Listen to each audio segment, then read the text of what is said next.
This is my little video on the workplace group. I'm sending this into the Ombudsman. It's a government watchdog. That building right there, first floor, has a workplace group in it. They're supposed to do these second career things, and been a nightmare ever since. And I've been in I don't know 7 meetings, and I'm going to give you a list of all the stuff they've been doing to me. And for starters, this guy right here, the goofball prime minister that sent my job and 220 others to China. You can kiss my ass, and I got a picture of my ass right here. You can kiss that. And okay, for starters, first meeting, I go in there, and first 2 girls I talked to, I thought they were cool, but as I'm finding out later, they weren't, because they threw a number my way, 28,000, and it wasn't like they said, oh, it was up to 28,000. No, they said it is 28,000. There was a difference. They do that just to get your hopes up, and then they're going to dash them later on, which you're going to hear from this. Okay, when I've been back here for a year and a half. I didn't want to come back here for one day, not one day. I was pretty happy doing that sewing job in Calgary until it got sent away by that goof right there. This is a sad sack of shit right here. And if it sounds like I'm getting a little bit too loud for you, well, too freaking bad. And so I went to Express Personnel because my OW worker Derek, I'm going to send this video to him too. He said, hey, yeah, there's a job posted on Indeed the job site. So I go in there, and it was for a place called HQ, and it's in Corona, outside the city limits. And so I go in there, and then they said, well, yeah, it's just a lingering ad. It's not a real ad. And I said, so you got my hopes up for nothing. So they come down here, and they said, well, no, see, I says, don't dance around. I said, no, you don't want to give it to me because of my age. Well, this one here, the 3rd girl I talked to, her name's Christine Atkinson. This is the biggest bitch on this planet, right here. I told her the same thing, and she says to me, oh, you shouldn't have said that. Her office overlooks the Legion, and I made a trip into the Legion this morning. I told them the same thing that I'm going to say right here, and she said I shouldn't have said that. And right away, I'm thinking, my dad spent 3 stinking years in Korea, and there's a lot of veterans that spent. Canadians were there too, by the way, and so basically they were there for nothing. So they're mistaking everything that I'm ever saying to them is standing up for myself. Their idea is to scare me away. I haven't been scared away. Not yet. Not going. I'm not going. Sorry. Again, you can kiss my ass. Well, it's in there. And well, yeah, okay. This other one. Okay, I went to this other sewing job. It's they make boat covers. So the guy asked me my age. I'm like, why is he asking me that? Because you got 4 guys in here, clearly over 40, and I had no idea why he even asked me that. So I says to her, this bitch right here, Christine, and she says, are you sure he said that? And I says, are you serious? I says, I know what I heard. Don't tell me what I haven't heard. Oh my! So this is only 2 meetings, and I'm like, oh, okay, I'm in for a good one for this one. So in this whole time, I'm looking for my voice recorder at home. So the ombudsman guys, when you see this, you can send in a spy. It's not going to take up long. 2 meetings max, and this is the rhetoric you're going to hear right from this office right here. And but they have no intention of ever giving me this Canwald sewing job. Their objective is scare me away. Make sure this paperwork doesn't land on the ministry's desk for them to decide. they're not going to give it to me anyway. They're going to make up something. My hands are a little cold here. Okay, so let's see. Well, I got a list here. Oh yeah, so I gave her. They asked me for a list of for jobs in Kitchener where I wanted to live, because there's no welding jobs here.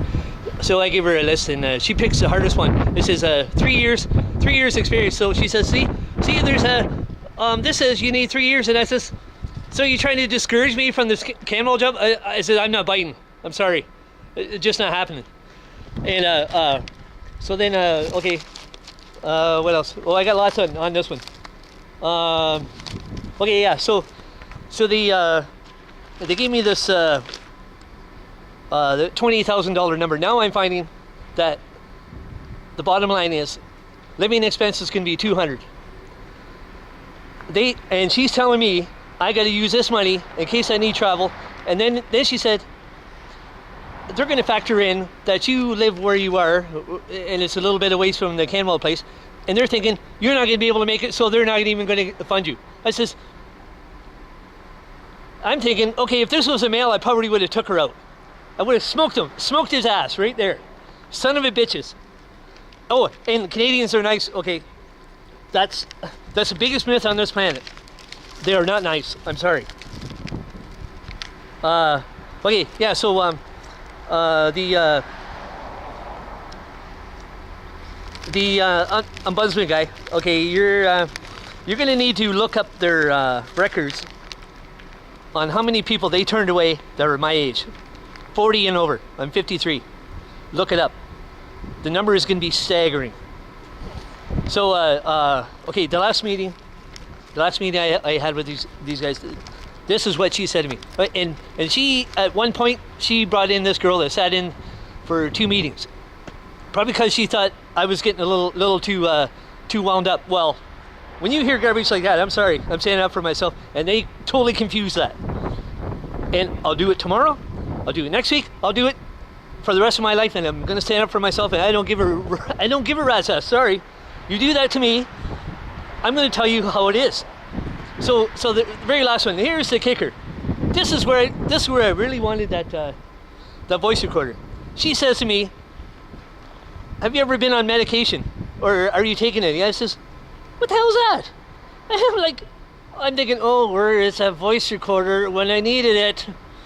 So then she says, well, yeah, I was just wondering, you know, and have you ever thought about seeing a doctor? I'm like, holy fuck! Sorry for the language, but I mean, Jesus Christ! What kind of that has nothing to do with workplace, second career, welding, nothing. If you thought that had something to do with that, oh, you're sadly mistaken. You and me would not get along at all. So I'm standing beside the City Hall building right here, and this is here's another one where Canadians aren't nice.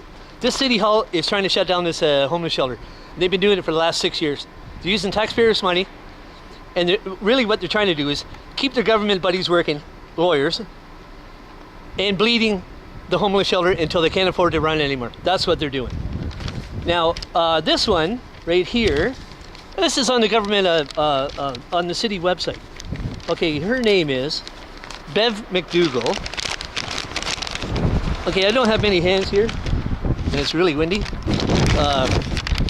But this is her right here, right there.